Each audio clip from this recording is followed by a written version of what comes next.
दोस्तों, आजकल क्यों चर्चा में बने हुए हैं बागेश्वर धाम के युवा सन? कौन है पंडित धीरेन्द्र शास्त्री? कैसे कराया छत्तीसगढ़ में एक मुस्लिम का धर्म परिवर्तन? और क्या प्रतिक्रिया दी छत्तीसगढ़ के मुख्यमंत्री ने? ऐसे ही अद्भुत बातों को जानने के लिए वीडियो के अंत तक बने रहिए।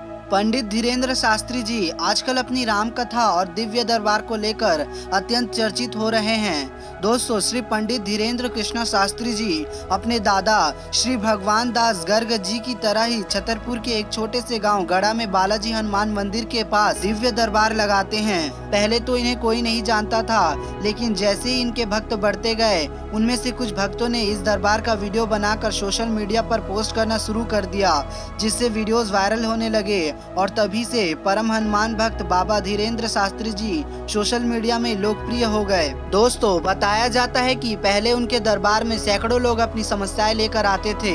उन सैकड़ों में से पंडित धीरेन्द्र शास्त्री जी किसी को भी बुला लेते थे और वो व्यक्ति जब तक उनके पास पहुंचता तब तक शास्त्री जी पर्चे पर उस व्यक्ति का नाम व पता सहित उनकी समस्याएं लिख देते थे और उसी पर्चे में उनकी समस्या का समाधान भी लिख देते थे।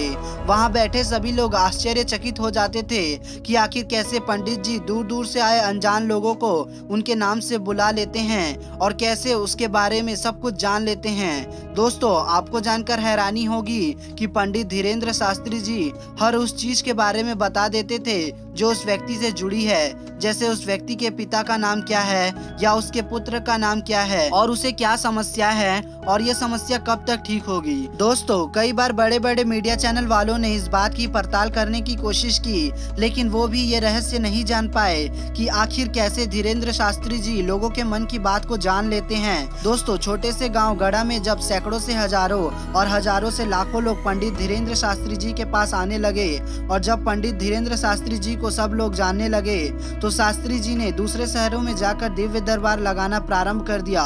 दोस्तों, वो ऐसा इसलिए करने लगे क्योंकि लोग बहुत दूर दूर से आते थे, उन्हें काफी समस्याओं का सामना करना पड़ता था और कुछ बुजुर्ग लोगों का आना तो असंभव था। इसलिए बाबा ने उनके भक्तों को परेशानी ना हो, इसलिए उनके शहर में दरबार लगाना चालू कर दिया। दोस्तों, आपको बता दें कि बाबा का दरबार निःशुल्क है। दरबार लगाने के लिए बाबा एक भी रुपए नहीं लेते हैं और बाबा को राम कथा से जो भी पैसे मिलते हैं वो गरीब बच्चों के शिक्षा और शादी में खर्च कर देते हैं। दोस्तों, पंडित धीरेन्द्र शास्त्री जी जब धीरे धीरे लोकप्रिय हो रहे थे तब वे जगह जगह जाकर राम कथा सुनाने लगे तथा लोगों को हनुमान जी की भक्ति करने के लिए प्रेरित करते थे।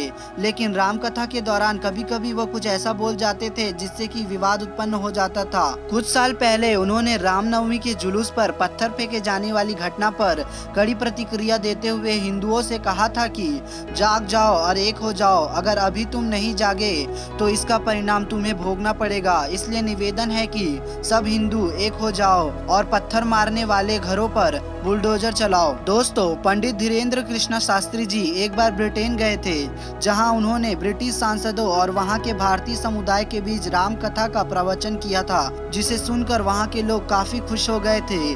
दोस्तों, अब बाबा धीरेन्द्र शास्त्री जी की लोकप्रियता देश में ही नहीं बल्कि विदेश में भी है। पंडित श्री धीरेन्द्र कृष्ण शास्त्री जी का जन्म 4 जुलाई 1996 में छतरपुर जिले के एक छोटे से गांव गड़ा में हुआ था। वे एक बहुत ही गरीब परिवार से संबंध रखते हैं। दोस्तों, एक बार खुद पंडित धीरेन्द्र शास्त्री जी ने अपने दरबार में बताया था कि बचपन में कभी कभी उनको एक वक्त का भोजन तक नसीब नहीं होता था। उनके पिताजी बहुत ही गरीब थे, वो उनका पालन पोषण दान दक्षिणा लेकर करते थे। बाबा ने बताया कि एक बार उन्होंने अपने पिता से कहा कि मैं भी वृंदावन में जाकर कर्मकांड पढ़ना चाहता हूँ, लेकिन उनके पिताजी के पास उस समय 1000 रुपए नहीं थे। उन्होंने गांव में कई लोगों से उधार मांगा कि मेरा बेटा पढ़ना चाहता है, लेकिन किसी ने उधार नहीं दिया क्योंकि सबको लगता था कि ये उधार नहीं चुका पाएंगे। दोस्तों, तब पंडित धीरेन्द्र कृष्ण शास्त्री जी वृंदावन नहीं जा पाए थे। पंडित धीरेन्द्र शास्त्री जी ने बड़ी मुश्किल हालातों में 8वीं तक की पढ़ाई अपने गांव में की थी। इसके बाद की पढ़ाई के लिए वो 5 किलोमीटर पैदल चलकर गंज में जाते थे।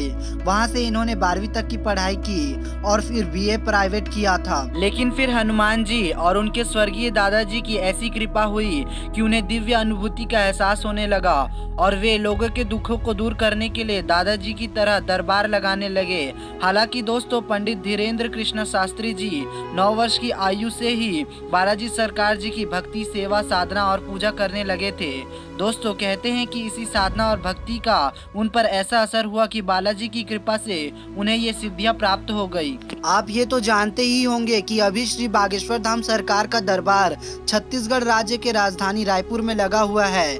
यहीं से कंट्रोवर्सी प्रारंभ हुई। और कंट्रोवर्सी क्यों हुई, अगर आप ये जानना चाहते हैं तो आई बटन पर मैंने लिंक दिया हुआ है, आप वहां से वीडियो देख सकते हैं, या फिर डिस्क्रिप्शन पे भी मैंने लिंक दिया हुआ है, आप वहां से भी वीडियो देख सकते हैं।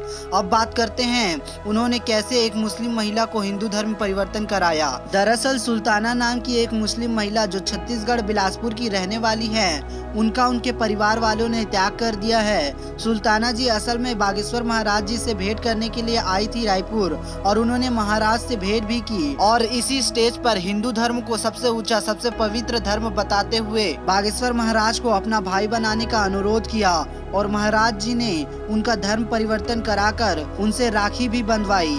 आइए मैं आपको थोड़ा सा क्लिप दिखाता हूँ। मेरा नाम सुल्ताना है, मैं छत्तीसगढ़ बिलासपुर से हूँ। मेरा मन बोलता है कि हिंदू धर्म से अच्छा कोई धर्म हो ही नहीं सकता कभी,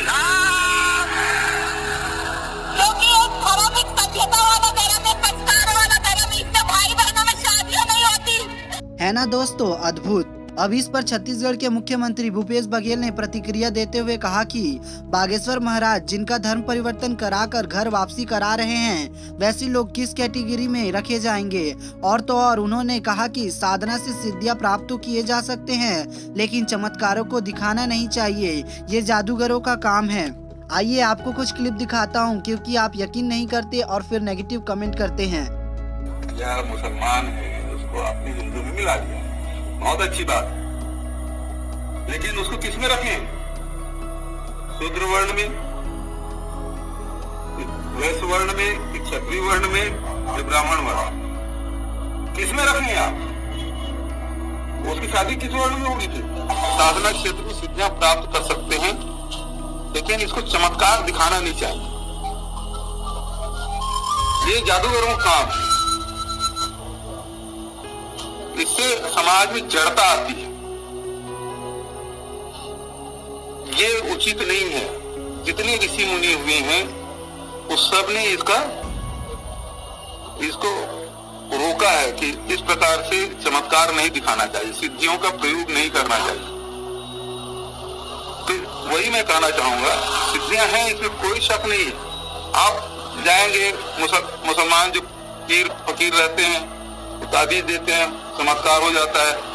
दोस्तों, अगर आप भी एक हनुमान भक्त हैं तो कमेंट में राम राम जरूर लिखिएगा, और हाँ, वीडियो को लाइक, चैनल को सब्सक्राइब कर दीजिएगा ऐसे ही अमेजिंग वीडियोस देखने के लिए।